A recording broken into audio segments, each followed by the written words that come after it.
Kabiler. Haklarımız yok. Haddini haber edin haydi! Tüm Polina'yı öldürdüm. Senin yüzünden kızım can çıktı.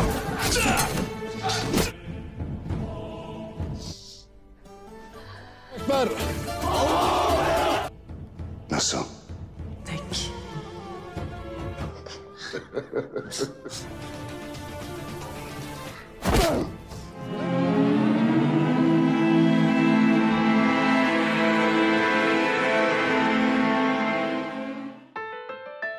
Sofia dan Balahatun terlibat duel, sementara karavan perbekalan dibakar pasukan Bizantium. Situasi ini sendiri semakin rumit karena pihak KAI kerepotan ketika berusaha memadamkan api. Di sisi lain, Osman menarik pasukannya ke Gyeonuk, sekaligus mendirikan markas penaklukan Mudurnu. Tapi, satu hal yang masih menjadi catatan, siapa pengkhianat di pihak mereka yang memberitahukan jalur yang mereka lewati. Kocape diberi tugas untuk mempersiapkan Gyeonuk sebagai markas, sementara Boran dan Turahan diperintahkan untuk menyusup ke Mudurnu bersama para imigran. Kembali ke penyerangan karavan, Risto mengajak Sofia untuk mundur, lagi pula dia telah terluka. Tapi sebelum itu, Sofia ingin melukai Balahatun dengan belati putrinya. Namun pada kenyataannya, justru Halime yang melompat untuk menyelamatkan ibunya. Claudius merapat ke Mudurnu karena ia tahu tempat itu yang menjadi target Osman berikutnya. Namun yang menjadi perhatiannya, pasukannya hanya sedikit dan dindingnya tidak kokoh. Osman mengajak bicara empat mata Turgut Gazi membicarakan mengenai si pengkhianat. Apabila mereka hanya fokus ke dalam, maka penaklukan akan tertunda. Maka dari itu alangkah baiknya kedua misi ini berjalan beriringan. Mudurnu akan ditaklukkan esok pagi.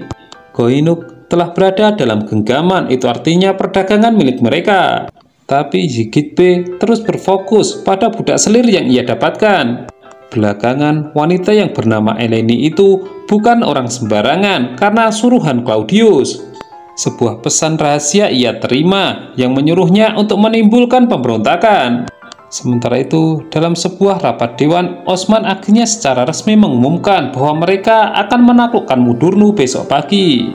Tentunya persiapan tidak dibuat mendadak karena sebelumnya mereka telah bersiap. Bahkan pasukan-pasukan yang disebar di perbatasan ditarik kembali agar membantu. Namun tiba-tiba datang kabar rombongan karavan diserang dan banyak yang terluka. Cerkute tidak kuasa memberitahu dan meminta Osman melihat sendiri bahwasannya putrinya yang terluka. Halime segera mendapatkan perawatan. Balahatun kemudian diinterogasi Osman. Sementara itu, Zigitbe memerintahkan anak buahnya menyampaikan surat kepada Claudius. Hasan B sempat bertanya, hanya saja Zigitbe memiliki jawaban bahwasanya anak buahnya ia perintahkan untuk membawa barang dagangan.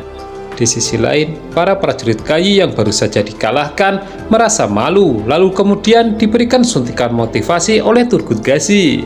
Bahwasanya menang kalah itu hal yang biasa. Namun, setiap prajurit harus memiliki hati yang teguh, bahwa perjuangan itu semata-mata karena Allah.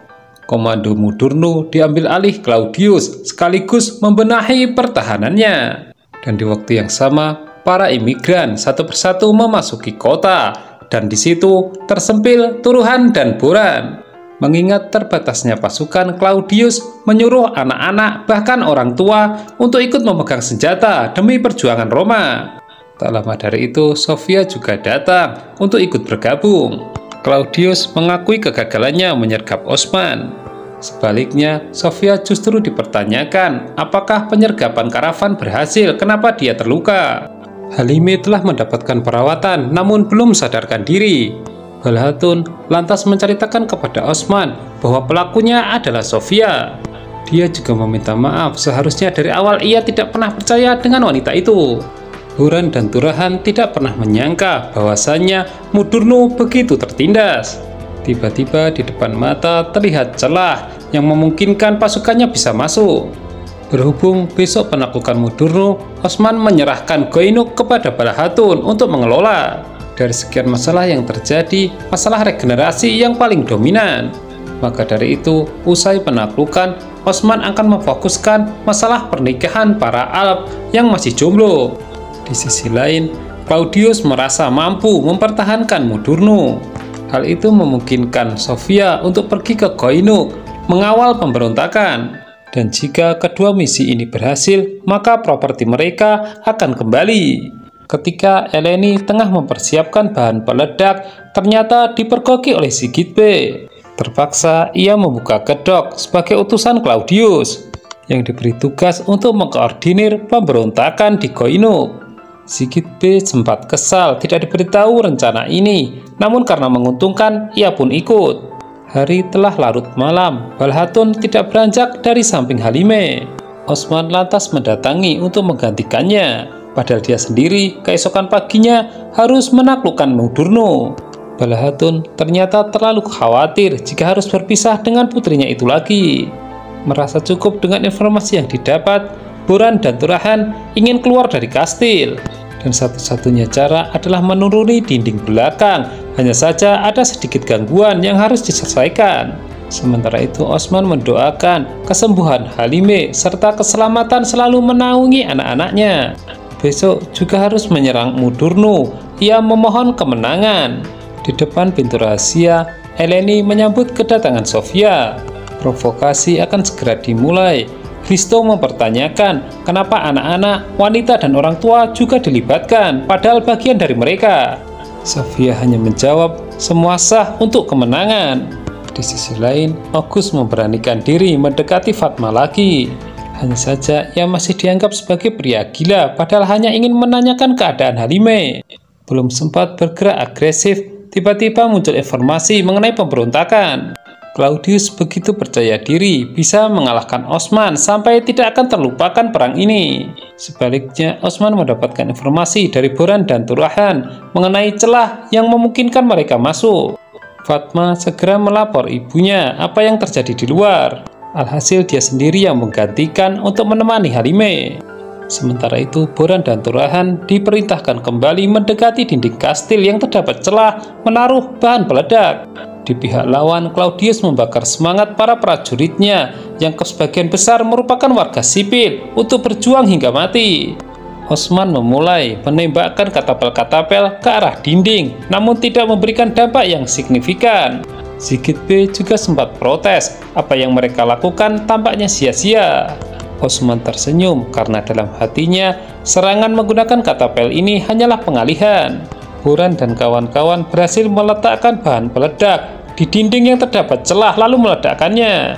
Tentu ini merupakan shock terapi bagi Claudius. Ia tidak pernah menduga hal seperti ini. Nah, begitu dinding jebol, Osman dan pasukannya leluasa untuk masuk, melakukan serangan secara terbuka. Bahkan kita melihat pasukan Osman bersenang-senang memperlihatkan skill mereka masing-masing. Banyak pasukan Bizantium karbitan sehingga lebih mudah mengalahkannya. Di tempat lain di Koinuk benar-benar membara, para pemberontak tidak sabar. Sebelumnya telah disebar fitnah bahwasanya Osman hanya mementingkan kepentingan Islam. Ditambah lagi tiba-tiba muncul serangan dari seorang pemanah. Balhatun memerintahkan August menangkap orang itu. Kembali ke penaklukan, Claudius menyadari bahwa pasukannya akan kalah. Maka dari itu seperti biasa ia lebih memilih kabur. Sebaliknya, Turgut Gazi begitu bersemangat untuk menegakkan Sanjak Kayi dan berhasil. Sekaligus itu sebagai penanda bahwa mereka yang menang. Ucapan Balhatun sama sekali tidak dipercaya oleh para pemberontak. Lalu kemudian muncullah Sofia, sekarang menjadi jelas siapa biangnya. Keduanya kembali terlibat duel, sebagai upaya balas dendam telah melukai Halime. Sementara itu, Turgut B mendatangi sebuah gereja, tempat penindasan oleh para prajurit Bizantium. Hal ini sekaligus membuktikan bahwasanya Osman tidak hanya melindungi umat Islam saja. Hristo mulai muak, Sofia mementingkan kepentingannya sendiri tanpa menghiraukan anak-anak dan wanita. Tak lama berselang, penembak misterius tertangkap beratribut salib. Bahkan dia juga sempat mengaku jika diperintah Claudius dan Sofia. Pengakuan ini sendiri pun membuat rakyat Koinuk sadar bahwa mereka hanya diperalat. Pemberontakan berakhir dan mereka membuang senjatanya. Begitupun dengan penaklukan Kastil Mudurnu, properti itu telah menjadi milik Turki dengan banyak harta rampasan. Sementara itu, di Iznik, Imperator Andronikos mendapatkan pesan yang memberitahukan bahwa pasukan terhebat Roma telah dikirim melalui kapal dagang. Fatma terus menangis, khawatir dengan keadaan saudaranya. Hanya saja seketika itu suasana berubah ketika Halime mulai membuka mata. Saking senangnya spontan, Fatma memanggil Balahatun. Keadaan Halime berangsur membaik dan datang berita bagus di mana Mudurnu telah ditaklukkan. Persiapan keberangkatan pun dibuat dan Halime ingin ikut. Osman ingin Mudurnu segera dibangun kembali. Ia menugaskan Hasan untuk memeriksa sumur apakah terdapat racun. Tak lama berselang, Turgut Gazi bersama Solgur ikut bergabung. Mereka sebenarnya ditugaskan di perbatasan untuk menjaga wilayah. Sementara itu, Hasan B menguji coba air sumur dengan meminumkannya ke kuda. Tidak ada hal yang mencurigakan, hal itu membuat warga sangat bersemangat. Malam harinya, meja makan dipersiapkan sebagai perayaan. Balahatun dan rombongan tiba tepat waktu dengan membawa kejutan karena Halime ternyata ikut dan ia sudah sembuh. Tentu Osman sangat bahagia, terlebih perayaan ini semakin sempurna. Balahatun sempat memberitahukan mengenai pemberontakan yang dimotori oleh Sofia. Beruntung ia bisa meredakan. Satu hal yang disadari Osman, Imperator menyatukan kembali Claudius dan Sofia. Di sisi lain, kangen-kangenan juga terjadi antara Cerkute dan Ulgenhatun. Berhubung dari perjalanan jauh, Ulgenhatun merasa haus. Ia meminta minum berkali-kali. Sofia melapor kepada Imperator mengenai kegagalannya memobilisasi pemberontakan. Begitupun dengan Claudius yang kehilangan Mudurnu. Akan tetapi meskipun demikian, ia menolak disebut kalah karena sumur-sumur di Mudurnu telah ia racuni. Tidak akan ada yang menyangka karena racun itu tidak langsung bereaksi. Gonca terlihat menyodorkan air minum untuk Aladin. Namun beruntungnya ia enggan minum terlebih dahulu karena perutnya lapar. Gonca justru dipertanyakan mengapa tidak menyiapkan makanan untuk suaminya. Di sisi lain, Sigit B benar-benar kesal Claudius gagal lagi. Itu artinya ia tidak akan pernah mendapatkan suku dan tanah baru. Ketika akan minum, secara mengejutkan Eleni menendang gelasnya. Ia memberitahu bahwa air-air itu telah diracuni. Singkat cerita, makan malam sekaligus perayaan dimulai oleh Osman. Fatma dan Halime mulai membuat ulah bahwa mereka merasa mampu untuk memasak. Maka untuk lain kali, hidangan mereka yang akan menyajikan. Ulgenhatun sempat tertawa geli, namun ada sesuatu yang aneh pada dirinya.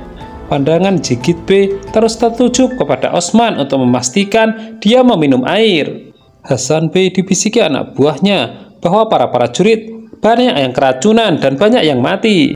Ia segera mengecek dan ternyata benar. Semakin ia merasa bersalah. Berikutnya racun mulai bereaksi. Ulgenhatun jatuh pingsan. Tentu semua panik. Begitu Aladin memeriksanya, ternyata dia terkena racun. Hasan B langsung meminta maaf kepada Osman kurang berhati-hati dalam memeriksa sumur. Balahatun tidak kalah khawatirnya karena ia sendiri yang menyodorkan minum kepada suaminya.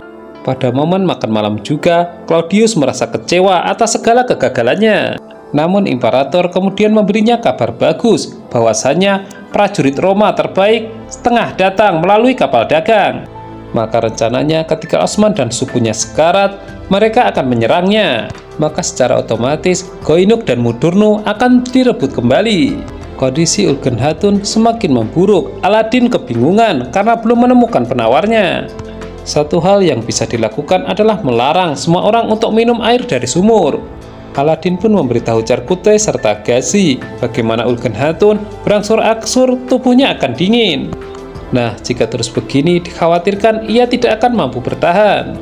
Mengetahui bahaya dari racun ini, Balahatun kemudian memberitahu Aladin bahwa ayahnya juga meminum air. Begitu diperiksa memang benar, racun bereaksi, wajah Osman mulai pucat. Sesuatu yang menarik terjadi ketika Hristo memberikan informasi kepada Turgut Gazi dan Solgur bahwasanya Imperator mendatangkan prajurit terbaik Roma melalui kapal dagang. Osman dan sukunya dalam bahaya karena sumur-sumur telah diracuni. Di sisi lain, Osman mengaku dirinya baik-baik saja. Ia menyuruh agar orang lain didahulukan. Hanya saja masalahnya, Gonca datang membawa kabar bahwasanya Ulgen Hatun terlalu banyak minum air. Tubuh Osman sendiri juga roboh, ia butuh perawatan. Ulgen Hatun terus mengigau, ia takut jika sebentar lagi akan mati. Tiba-tiba konsentrasi Aladin mulai terpecah karena harus merawat juga ayahnya. Ulgen Hatun yang didampingi suami, anak serta Bala Hatun justru selalu mengatakan hal-hal yang aneh. Dia merasa sudah tidak tahan lagi. Ia pun berwasiat agar suami serta anaknya sabar melepasnya. Di sisi lain, Claudius bertemu dengan Sigit B dan saling bertukar informasi bahwasanya Osman dan sukunya keracunan. Sedangkan Imperator diam-diam mendatangkan pasukan terbaik Roma. Hasan B merasa sangat bersalah. Ia kurang berhati-hati dalam memeriksa. Tentu hal ini tidak mungkin dimaafkan karena Osman juga meminum air tersebut. Tiba-tiba Cerkutai datang memukulnya dan meminta pertanggungjawaban karena istrinya telah mati. Keributan pun sedikit mereda dengan datangnya Turgut Gazi. Ia juga ikut panik ketika mendengar Osman terbaring di kamarnya. Aladin memberitahu keluarga bahwasanya racun dalam tubuh ayahnya telah menyebar. Hal itu semakin menimbulkan ketakutan jika nasibnya nanti seperti Ulgen Hatun. Pasukan bantuan untuk Imperator telah tiba. Claudius dan Sofia mengeceknya sendiri. Khayalan mulai tinggi, Osman dan suku Kayinya akan lenyap.